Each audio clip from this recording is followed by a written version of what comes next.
Segundo Crônicas, capítulo 20, versículo 9 até o versículo 20. Você achou na Bíblia?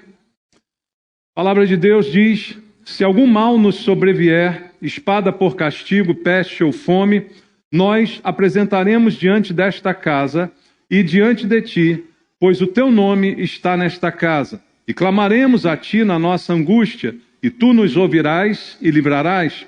Agora, pois, eis que os filhos de Amon e de Moabe e os do monte Seir, cujas terras não permitiste a Israel invadir, quando vinham da terra do Egito, mas deles se desviaram e não os destruíram. Eis que nos dão o pago, vindo para lançar-nos fora da tua possessão que nos deste em herança. Ah, nosso Deus, acaso não executarás tu o teu julgamento contra eles? Porque em nós não há força para resistirmos a essa grande multidão que vem contra nós, e não sabemos nós o que fazer. Porém, os nossos olhos estão postos em ti. Todo o Judá estava em pé diante do Senhor, como também as suas crianças, as suas mulheres e os seus filhos. Então veio o Espírito do Senhor no meio da congregação sobre Jaaziel, filho de Zacarias, filho de Benaia, filho de Jeiel, filho de Matanias, levita dos filhos de Asaf. E disse: dai ouvidos, todo Judá, e vós, moradores de Jerusalém, e tu, ó rei Josafá, ao que vos diz o Senhor: não temais, nem vos assusteis por causa desta grande multidão, pois a peleja não é vossa, mas de Deus. Amanhã descereis contra eles, eis que sobem pela ladeira de Ziz, encontrá-los-ei no fim do vale, defronte do deserto de Jeruel. Neste encontro não tereis de pelejar. Tomai posição, ficai parados, e vede o livramento que o Senhor vos dará, ó Judá e Jerusalém.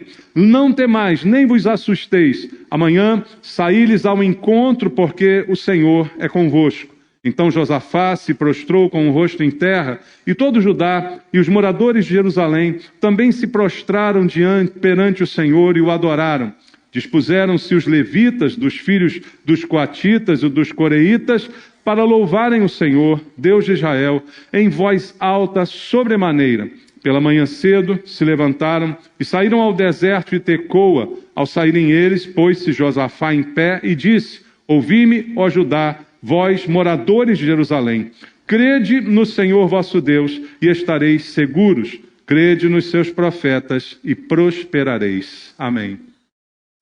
Muito obrigado, Pai, pela tua palavra que nos foi deixada como direção, como alimento espiritual, que só ela pode nos dar, da qual tanto precisamos, Pai. O alimento da tua palavra é necessário para nós. Não é só de pão que vivemos, mas da palavra que procede do Senhor, e que ela fale ao nosso coração essa manhã, nos alimentando espiritualmente, nos dando direção, aumentando-nos a fé. Ela é a fonte da fé, sem a qual é impossível te agradar. Por isso, Pai, fala conosco, quebra as barreiras de entendimento, as distrações, e fala ao nosso coração aquilo que precisamos ouvir. Para isso também entrego a minha vida mais uma vez ao Senhor. Peço tua graça, tua misericórdia sobre mim e clamo pela unção do Espírito Santo, para que debaixo desta unção a tua palavra seja ministrada e todos nós sejamos abençoados por ela. Oramos juntos por isso, em nome de Jesus. Amém. Podem sentar, irmãos. Graças a Deus.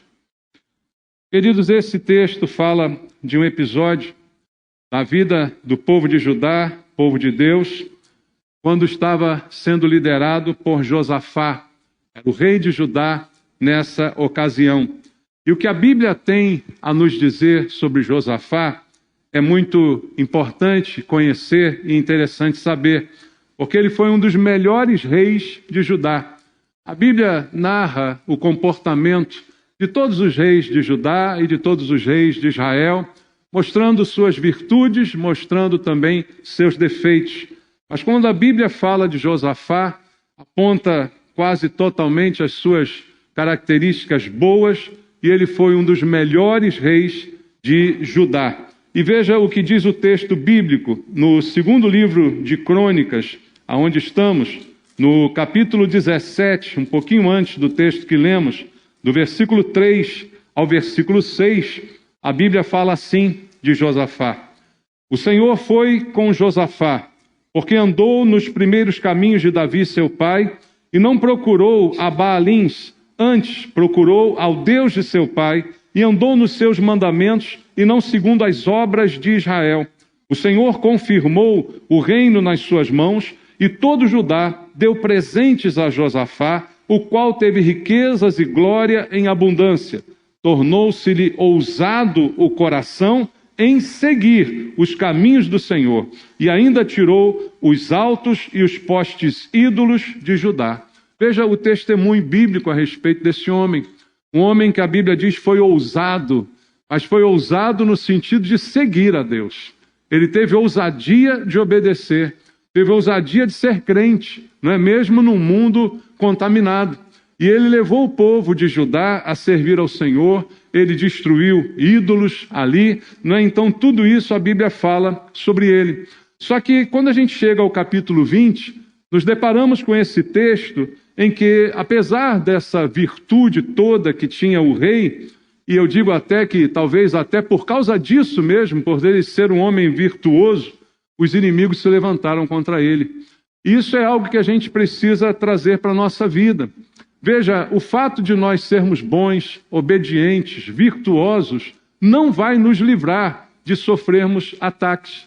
E uma evidência é a vida de Josafá. Você vê o Deus aqui testemunhando sobre ele, e logo depois, no capítulo 20, você vê ele cercado por um numeroso exército, por uma grande multidão que ele certamente não teria como enfrentar. E eu chego a dizer que às vezes é isso mesmo que causa o problema.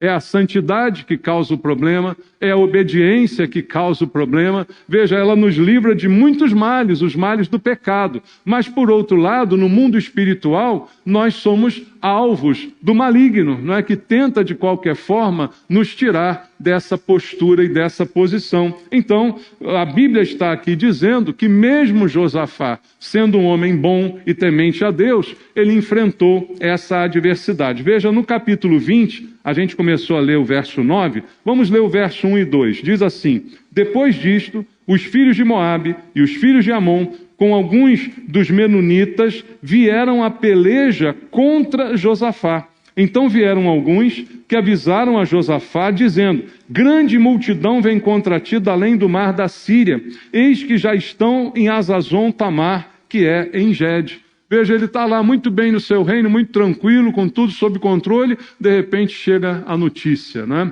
Chega a notícia inesperada, a notícia que a gente não quer receber, dizendo assim: olha, vem uma grande multidão contra você. Vem um grande problema aí pela frente, você vai ter que enfrentar algo que é quase impossível de ser superado. Irmãos, quantos de nós já não passamos por algo semelhante? Talvez até nesse momento, tem alguns aqui passando por isso. Estava tudo bem na vida, estava tudo calmo, você é obediente, você é temente a Deus, e de repente chega uma notícia inesperada. De repente chega um problema que você não contava com ele. De repente vem uma doença, de repente vem uma perda, de repente acontece alguma coisa inesperada e chega de surpresa como essa notícia, não é, que teve Josafá. Então, a Bíblia mostra que isso é algo natural, normal, faz parte do mundo em que nós vivemos. Como disse o próprio Senhor, no mundo tereis aflições.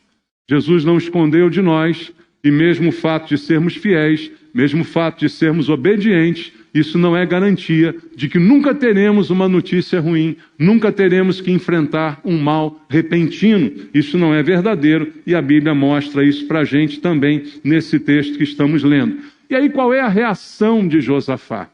E qual é a reação nossa, sua, minha, de qualquer um de nós, quando acontece isso com a gente? Você já passou por isso?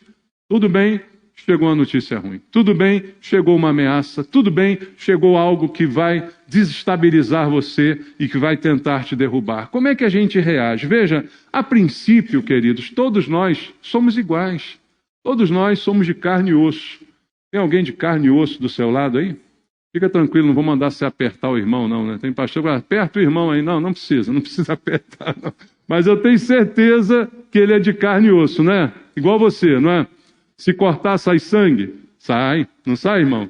Não corta não, por favor, tá? Mas nós somos assim, nós somos gente. E como gente, quando vem uma notícia ruim, a primeira reação não é dizer glória a Deus, aleluia. Não, não existe isso, irmão. A primeira reação é um baque, é um medo, né? A primeira reação é um temor. E mesmo Josafá, sendo quem era, foi assim que ele reagiu. Veja o que diz o verso 3. Então Josafá teve o quê? Teve medo. E se pôs a buscar ao Senhor, e apregoou jejum em todo o Judá. Veja a reação. Qual é a reação normal? Tem um perigo. Qual é a reação normal? É medo. Quem pode dizer não tenho medo? Tem gente que fala, não tenho medo de nada. Sou um super-herói, não é? Não tem gente assim? É mentira, irmão. Pode crer que é mentira. A gente tem medo. A gente é vivo, a gente é de carne e osso. A gente, por mais espiritual que seja, o medo pode chegar sob diversas circunstâncias, mas o que muda é a nossa reação ao medo. Você pode ter medo e se jogar debaixo da cama e ficar chorando. Você pode ter medo e se isolar de todo mundo e tentar fugir para um lugar que ninguém te encontra, ou você pode fazer igual Josafá. E o homem de Deus, a mulher de Deus, faz igual Josafá. Quando vem o medo, vai buscar ao Senhor. Quando vem o medo, vai orar, vai jejuar, vai buscar a Deus, como a Bíblia diz, ele fez aqui no versículo 3. Então, para nós que estamos sujeitos às mesmas coisas, aos mesmos acidentes da vida, a gente tem que seguir essas palavras, porque essas situações podem acontecer, tentam nos colocar à prova, tentam ameaçar a nossa paz. Josafá estava em paz, mas chegou de surpresa a notícia. Isso pode acontecer com qualquer um de nós, mas nós temos que aprender com esse texto, aprender a lidar com essas situações, e aqui que eu quero passar para você. O exemplo de Josafá, homem de Deus, como ele lidou com esta situação. E a principal lição que ele nos ensina e que eu quero deixar gravado no nosso coração essa manhã é que a melhor maneira de lidar com isso é a nossa confiança em Deus. E o que é confiança? Se você estuda português aí, pega a raiz da palavra. A raiz da palavra confiar é fé. Confiar vem de fé. Então o que eu preciso é fé. O que a Bíblia diz, sem fé é impossível agradar a Deus. O que Deus espera de mim é fé. O que me salva é a minha fé. O que eu preciso ter é fé. E a fé vai produzir essa confiança. Uma confiança sobrenatural, não explicável, que não se traduz com palavras, que não tem uma razão lógica por trás dela. Por que que você está sofrendo? Por que que isso chegou de repente? Por que que isso veio te assustar? E mesmo assim você confia em Deus. E mesmo assim você ainda busca o Senhor. Essa é a lição que Josafá vai nos dar nesse texto. Porque o que ele faz é mostrar que ele continua confiando em Deus. Porque quem não confia em Deus não vai jejuar quando tem medo, não vai orar quando tem medo. Muito pelo contrário, quem não confia em Deus vai buscar dar o seu jeito, como as pessoas dizem por aí. Mas aquele que confia no Senhor vai buscar ao Senhor. E a Bíblia vai mostrar para a gente como é que Josafá enfrentou. Porque no caso da angústia, e esse é o dia da angústia, quem não teve o dia da angústia, irmãos? Quem ainda não pode ter o dia da angústia, isso faz parte da vida. Não desejamos para ninguém, mas acontece. É a vida, vai acontecer, mas o que a gente tem que entender é o que diz a Bíblia, a palavra de Deus, a fonte da fé. A fé vem pelo ouvir da pregação, não é o que está escrito na Bíblia? E a pregação pela palavra de Cristo, então é a fonte da fé.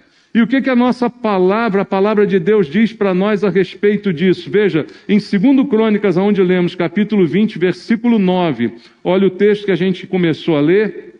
O que está escrito? Se algum mal nos sobrevier, espada por castigo, peste ou fome, nós nos apresentaremos diante desta casa e diante de ti, pois o teu nome está nesta casa, e clamaremos a ti na nossa angústia, e tu nos ouvirás e livrarás. Existe o dia da angústia? Existe, mas o dia da angústia é seguido pelo dia do clamor, é do dia da oração, é o dia da entrega, é o dia de estar na casa de Deus, é o dia de estar buscando ao Senhor, como a Bíblia diz. Então, a casa de Deus é o nosso recurso no dia da angústia. A palavra de Deus ainda diz no Salmo número 34, vamos ler aqui o Salmo número 34. Veja o que ela fala no versículo 17. Guarda essas palavras no teu coração, porque elas que têm que despertar a tua fé no dia da angústia que porventura venha a acontecer. Salmo 34, verso 17, diz assim: clamam, quem é que clama? Os justos. E o que acontece? O Senhor os escuta e os livra de todas as suas tribulações. Veja, o justo tem tribulação? Tem. O justo tem angústia? Tem. O justo passa medo? Passa. Mas o justo clama. E quando o justo clama, o que a Bíblia diz é que Deus escuta. Não é um falar ao vento, não são palavras que o vento leva, mas são palavras colhidas por Deus. Ele escuta e não somente escuta, mas ele age. A Bíblia diz que ele livra. De quantas tribulações? De todas. Entrega o teu caminho ao Senhor, confia nele, o mais ele fará. Então o dia da angústia é real, mas a palavra de Deus diz que Deus é o meu socorro no dia da angústia e que eu posso clamar a Deus. Veja, é o mesmo termo usado aqui por Josafá no versículo 9. Se algum mal vier, eu vou me colocar nessa casa, eu vou me apresentar e eu clamaremos a ti na nossa angústia e tu nos ouvirás e livrarás. A mesma coisa dita no Salmo 34. Clamo, Deus ouve e livra. Clamo, Deus ouve e livra. E é isso que eu preciso fazer no dia da angústia, como nos ensina a Bíblia Sagrada. E como é que eu devo clamar? De que forma isso deve acontecer? E aqui há uma lição também muito grande nas palavras do próprio rei Josafá, homem de Deus que a Bíblia já descreveu para nós. Veja o que diz 2 Crônicas 20, o mesmo capítulo, no versículo 6. Josafá começa a sua oração. Josafá começa o seu jejum e ele mostra para nós como deve ser esse clamor. Ele diz no verso 6: Ah, Senhor, Deus de nossos pais, porventura não és tu, Deus nos céus? Não és tu que dominas sobre todos os reinos dos povos? Na tua mão está a força e o poder, não há quem te possa resistir. A oração de Josafá começa com uma exaltação a Deus. É parecida com a oração que Jesus nos ensinou. Pai nosso que estás nos céus. Exalta o nome do Senhor. Josafá começa a sua oração reconhecendo a soberania de Deus. Irmão, não há como a gente orar no dia da angústia se você não reconhecer que Deus é soberano. Não ore para questionar Deus, mas ore reconhecendo a sua soberania. Ore reconhecendo o que diz a palavra de Deus, de que Ele é soberano e que tudo está no controle, como Jesus ensinou, nem um fio de cabelo cai da cabeça sem que Deus saiba do que aconteceu. Então a oração de Josafá começa dessa forma. E olha o verso 12 agora o que diz. Ah, nosso Deus, ele continua orando. Acaso não executarás tu teu julgamento contra eles? Porque em nós não há força para resistirmos a essa grande multidão que vem contra nós, e não sabemos nós o que fazer, porém os nossos olhos estão postos em ti. Quando ele ora, além de exaltar Deus, ele reconhece a própria incapacidade. Ele não ora para dizer a Deus, eu sou forte, eu sou poderoso, eu sou isso, eu sou aquilo. Ele diz, Senhor, eu não sou nada, eu não tenho condição de enfrentar esse mal. Eu sou pequenininho diante desse exército que está vindo contra mim. Então eu reconheço a minha total incapacidade, porque em nós não há força para resistirmos a essa grande multidão. Nós não sabemos o que fazer, porém nós estamos olhando para o Senhor. Deus não está esperando de você uma grande atitude, uma grande oração, mas Ele espera de nós a sinceridade do nosso coração. Senhor, eu não consigo lidar com isso.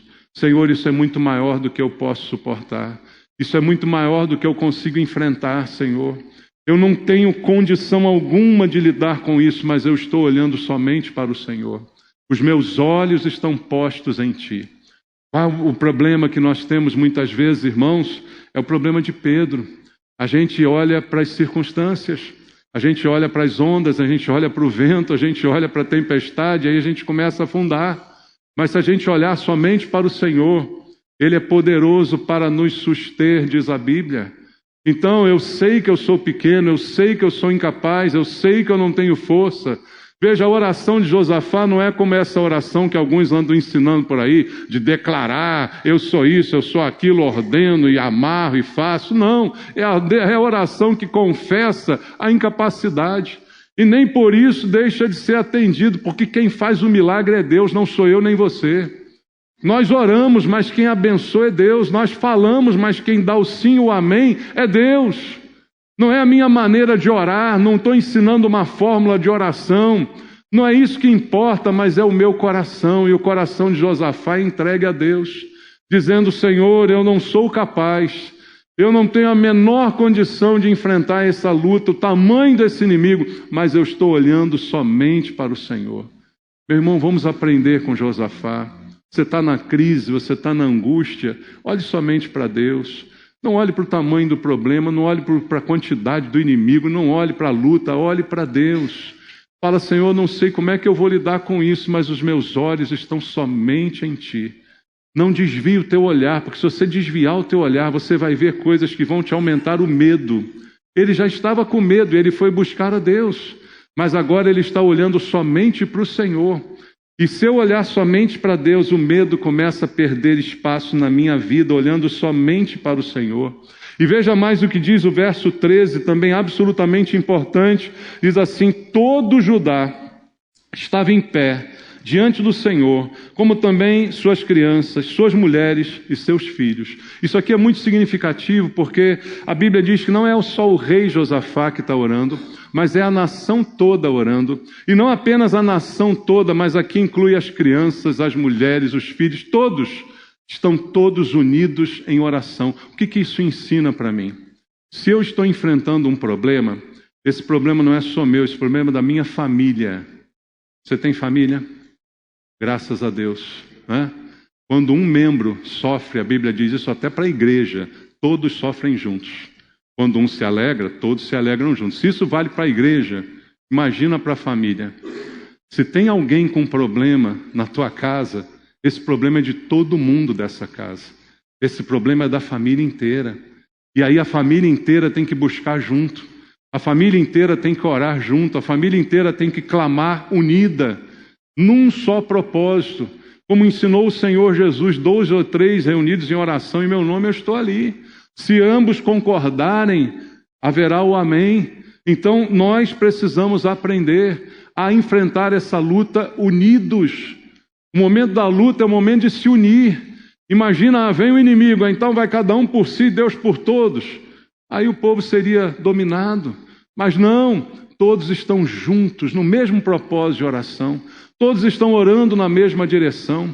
Muitas vezes as pessoas sofrem sozinhas porque não compartilham com a própria família o seu problema ou a sua angústia.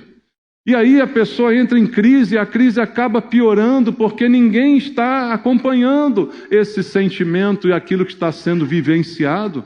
Então nós temos que ter, pelo menos no seio familiar, essa unidade de oração, essa unidade de propósito. Isso é muito importante para vencer a luta. A vitória virá do Senhor, mas a atitude é nossa. Às vezes as pessoas não revelam seus problemas. Às vezes, quer ver uma coisa prática que não é doença, nada, um pai de família enfrentando um problema financeiro. E ele não conta para a mãe, para a mulher e para os filhos. E fica todo mundo gastando dinheiro como se estivesse tudo bem. Todo mundo acostumado ao padrão, mas não está mais. O cara está falido, mas ele não conta. Eu vou poupá-los, então eles não te poupam, porque vai tudo por água abaixo. Se a família está passando um problema, todos têm que saber, têm que sentar com os filhos: olha, a nossa situação não é mais a que tínhamos. Agora a situação é outra, temos que enfrentar juntos, temos que lutar juntos para nos recuperar juntos. Onde não há unidade, irmãos, o inimigo trabalha e destrói e arrasa. Então é importante aqui notar a presença de todo Judá, juntamente com Josafá. O rei não está sozinho e todo o povo está unido por famílias para buscar ao Senhor. Aprenda a buscar ao Senhor junto com os seus irmãos, com a sua família, pelo mesmo propósito, a que tudo isso esteja às claras. Porque o problema de um é o problema do outro. E aí, juntando as nossas forças e orando juntos, nós vamos certamente vencer. É uma lição que esse texto também nos apresenta. E no verso 18 diz assim: então Josafá fez o que, irmãos? Se prostrou com o rosto em terra. E todo Judá e os moradores de Jerusalém também fizeram o quê? Se prostraram perante o Senhor e o adoraram. Olha a atitude, se prostram e adoram. Eu estou clamando, mas o meu clamor, ele inclui o reconhecimento da minha incapacidade. O meu clamor inclui a minha unidade e o meu clamor inclui a minha submissão ao Senhor. Olho só para Ele, mas me prostro diante dEle e o adoro. E aqui é importante destacar que a adoração veio antes da vitória. E a adoração é diferente de louvor. Você louva a Deus pelo que Ele faz, ou pelo que Ele já fez. Aí você fica feliz e o louva. Você exalta o Senhor pelos atos, pelas atitudes dEle. Mas você adora a Deus pelo que Ele é. Então, quando se adora, não se depende da circunstância. Não depende se deu certo, se deu errado, se teve vitória, se teve derrota. Então eles adoram antes da vitória.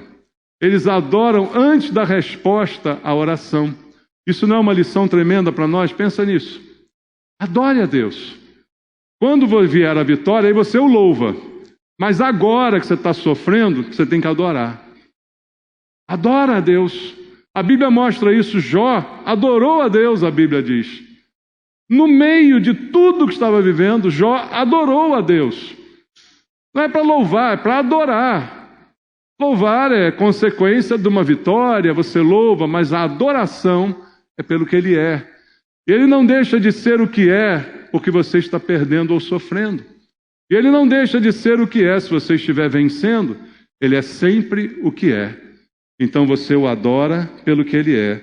E prostrados em adoração, foi assim que esse povo clamou. E no verso 19 diz: dispuseram-se os levitas, agora veio também um louvor, olha, dos filhos dos coatitas, dos coreitas, para louvarem ao Senhor, Deus de Israel, em voz alta, sobremaneira. Teve adoração e depois teve louvor. Essa é a ordem. Primeiro adora, depois louva. Quando você chegar na igreja, primeiro você adora, depois você louva. A gente está acostumado, porque o louvor é o começo do culto, né? Todo culto começa com louvor. Não, todo culto começa com adoração. A gente adora o Senhor, depois a gente abre a boca para louvar. Porque se você não adorar, você não consegue louvar. Você pode mexer os lábios, mas você certamente não estará louvando ao Senhor. E assim eles fizeram. E aí vem o verso 20 dizendo: pela manhã cedo se levantaram e saíram ao deserto de Tecoa, e ao saírem eles, pôs-se Josafá em pé e disse: ouvi-me, ó Judá, e vós, moradores de Jerusalém, crede no Senhor vosso Deus e estareis seguros. Crede nos seus profetas e prosperareis. Mas as duas vezes aqui Josafá diz o quê? Creia. A ordem é acredite. A lição é confiança. Veio o problema, veio a dor, veio a doença, veio o mal, veio o inimigo, veio a ameaça. Adore e creia. Confie, acredite, creia no Senhor, é o que diz a palavra de Deus. E aí, irmãos, qual vai ser o resultado disso? Primeiro, o resultado, ele está sempre nas mãos de Deus. Você crê? Está sempre nas mãos de Deus. Mas o resultado, eu acredito, sempre vai ser positivo. Porque quando há uma adoração, quando há um clamor, quando as coisas acontecem desta forma, com o coração desta maneira, Deus traz a resposta. Porque a Bíblia não diz que Ele escuta e livra, então Ele traz a resposta. Ele está escutando o nosso clamor e a resposta é por instruções precisas. E veja o que diz a Bíblia aqui no versículo 15. Dai ouvidos todo Judá, e vós, moradores de Jerusalém, e tu, ó rei Josafá, veio a palavra de Deus ao profeta, ao que vos diz o Senhor: não temais, nem vos assusteis, por causa desta grande multidão, pois a peleja não é vossa, mas é de quem? É de Deus. Você consegue acreditar nisso, irmão? De que você não precisa temer, embora o temor seja o primeiro momento, embora o medo seja a reação natural, ele agora está dizendo: não tema mais, não precisa mais ter medo, porque essa luta já não é mais sua, porque você está colocando isso diante de Deus, porque você está orando. Irmãos, a gente precisa aprender a orar e entregar. Você aprendeu isso já? Orar e largar nas mãos de Deus. Não depende de nós. Agora o que depende de nós é atitude de fé. O que depende de nós agora é postura, é atitude. Mas o que tinha que ser feito, já foi feito, foi entregue. Então diz o profeta: não precisa temer essa grande multidão, porque essa luta não é mais sua. Essa luta agora pertence a Deus.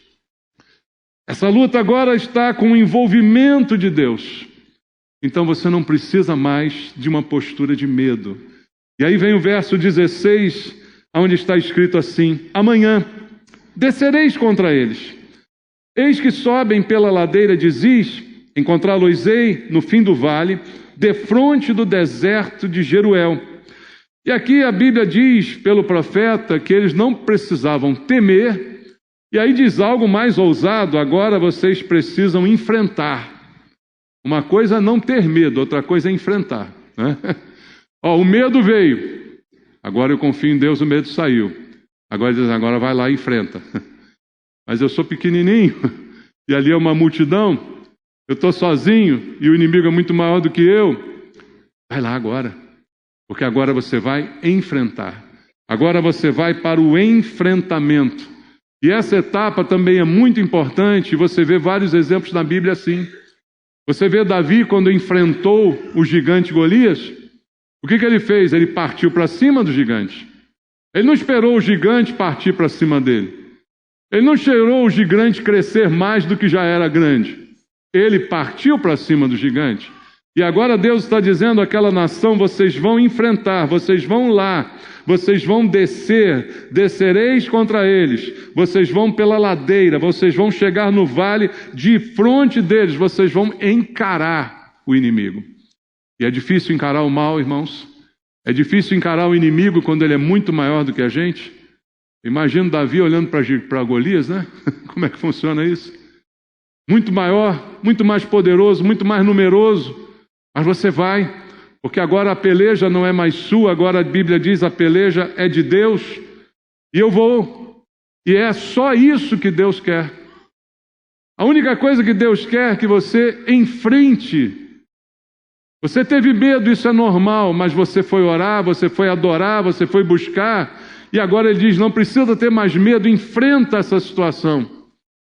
E você vai, e quando você vai, acontece o milagre. Porque quando você vai, você não precisa se envolver na luta. O verso 17 está dizendo: nesse encontro, vai ter um encontro, não tereis de pelejar. Está vendo? Você vai, mas não quer dizer que você vai ter que ir às vias de fato. Você não vai precisar de lutar. Você não vai precisar meter a mão em ninguém. Mas você tem que ir. E tem que também fazer o quê? Tomai posição. Aqui está outra chave importante, que você encontra também lá no texto de Davi com Golias. A Bíblia diz que Davi teve uma postura de vencedor. Será que nós temos postura, tomar posição? Nós estamos dispostos a tomar uma posição, irmãos? Qual é a posição que nós temos tomado? A posição de covardes ou a posição de crentes fiéis? A posição de medrosos ou a posição de quem vai e enfrenta porque crê que Deus está comigo? Eu não enfrento porque eu acho que eu sou forte. É como Davi, ele não achava que ele era forte, mas ele dizia assim: olha, esse cara não está afrontando a mim, esse cara está afrontando ao exército do Deus vivo. Ele está afrontando um crente no Senhor. Esse mal está vindo contra alguém que crê em Deus. contra alguém que foi lavado, remido pelo sangue de Jesus. Esse mal está chegando contra mim, que sou do Senhor. Então essa luta agora também é de Deus. E eu tenho que ter uma postura de crente. Eu tenho que ter uma posição. Infelizmente a gente não vê muito isso acontecendo. A gente vê pessoas que até um determinado momento estavam firmes na igreja, estavam bem e tal, de repente vem a luta, joga tudo para o alto. E aí qual é a postura que você está tomando? Qual é a posição que você está mostrando? É completamente contrária a essa esperada por Deus. E aí ele diz assim, tomai posição e faça mais o quê? Ficai parado. Olha como Deus é maravilhoso. Você não precisa fazer nada, só tem que ter postura. Deus não espera que você seja o herói. O herói é Deus. O que faz o milagre é Ele. Mas Ele espera que você seja homem. Diga para a mulher que está do seu lado, seja homem. Pega mal, né? Homem no bom sentido. Seja corajoso, né? Seja firme, tenha convicções, tenha posição, seja crente. Pode ser assim? Seja crente. É só o que eu preciso, porque o resto quem fará é o Senhor. Tomai posição e ficai parados. Não preciso nem pegar numa arma, não preciso nada, é só ter posição. E o que está faltando para muitos de nós, irmãos, é postura. O que está faltando para muitos de nós é exatamente essa posição, essa condição de olhar e tomar uma posição que é condizente com a nossa fé. Porque senão o que vão dizer, mas cadê a tua fé? Cadê o Deus em que você crê? Por que você está assim, desesperado? Não, eu estou atribulado, mas não desesperado. Eu estou sofrendo, mas não estou desesperado, porque eu tenho uma esperança viva naquele que me salvou e naquele que certamente já está cuidando desse meu inimigo que tenta me derrubar. Então eu não preciso lutar, mas eu preciso tomar posição. E é exatamente isso que a Bíblia diz sobre nós. A nossa luta não é contra carne nem sangue. Você já ouviu isso na Bíblia? O apóstolo Paulo falando? A nossa luta é contra principados e potestades nas regiões celestes. É algo espiritual. Então não é luta de faca nem de mão, mas é uma luta espiritual.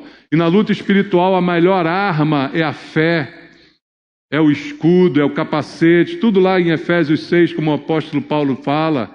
Essas são as armas espirituais que nós precisamos portar, porque já temos. Eu não digo que você precise ter, porque se você é crente, você já tem as armas. Mas onde é que elas estão? Estão guardadas? Nenhum capacete protege se você não botar na cabeça. Nenhuma armadura protege se você não usar. Nenhum escudo protege se você não embrançar. Então eu preciso usar aquilo que eu já tenho. E o que eu já tenho é minha fé. E a Bíblia diz, a nossa fé é que vence o mundo. É a nossa fé, 1 João 5,14, é a nossa fé que vence o mundo. Não há outra arma mais poderosa do que ela. Não há uma fórmula mágica, não há umas palavras que eu diga, é a minha fé. E eu preciso usá-la, no sentido de eu preciso vivê-la. Como diz a Bíblia, o meu justo viverá pela fé. E a posição que eu tomar é que vai mostrar isso. Eu preciso tomar essa posição, tomar atitude, ter segurança, ter preparo, usar aquilo que Deus tem me dado e não deixar que o medo me domine, porque eu sei que Deus é comigo. Deus é contigo, irmão. A Bíblia não diz que Jesus é Emanuel. Você sabe o que significa Emanuel? Deus conosco.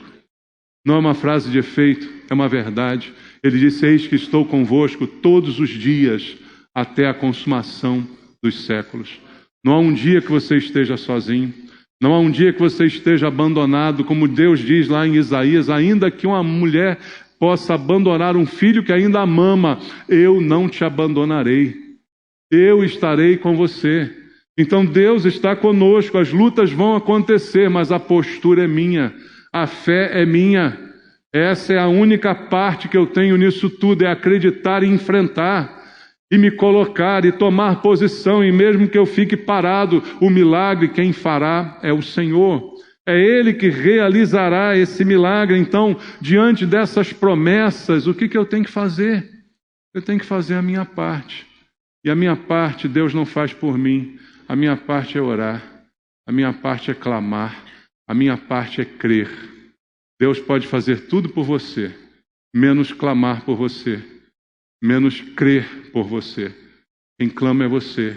Quem crê é você. Quem faz somos nós. No versículo 20, eu vou ler de novo ele. Diz assim: pela manhã cedo se levantaram e saíram ao deserto de Tecoa. Você já sabe o que eu vou falar, né? Deus ajuda quem cedo madruga, irmão. Você já sabe, né, o que eu vou falar, né? Quer vencer? Acorda cedo, irmão. Quer vencer acordando meio-dia? Não existe, só no mundo de Nárnia. Tá bom? Então, acorda cedo. Vai à luta. Levante-se. A Bíblia está aqui dizendo, isso não é detalhe pequeno. De manhã cedo se levantaram e saíram ao deserto. Ao saírem eles, pôs-se Josafá em pé. Está lá na postura, né? Postura de luta. E aí falou 2 vezes ao povo: creiam, creiam, creiam, creiam no Senhor e você vai ficar seguro. Creia no profeta e você vai prosperar, você vai melhorar. Creia, acredite, mas isso tem que ser cedo, tem que ser posição, tem que ter atitude e tem que ter luta. E por fim, eu quero ler contigo o versículo 30, aonde está escrito assim: assim o reino de Josafá teve o quê? Paz, porque Deus lhe dera repouso. Onde? Por todos os lados. Começou em paz e terminou em paz. Mas no meio do caminho teve luta. No meio do caminho teve guerra. No meio do caminho teve ameaça. No meio do caminho teve doença. No meio do caminho teve morte. A vida é assim, irmão. Vida com Deus não é um mar de rosas.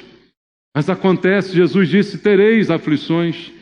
Mas o final está nas mãos de Deus. É como disse Jó no meio da sua angústia: eu sei que o meu Redentor vive e por fim se levantará sobre a terra. Há uma paz para você. Confia no Senhor, clame a Ele, mande embora esse medo e confie nele e espere nele e o adore, independente de qualquer circunstância. Porque o final da história, ele sempre será um final feliz. E o final feliz de Josafá é esse.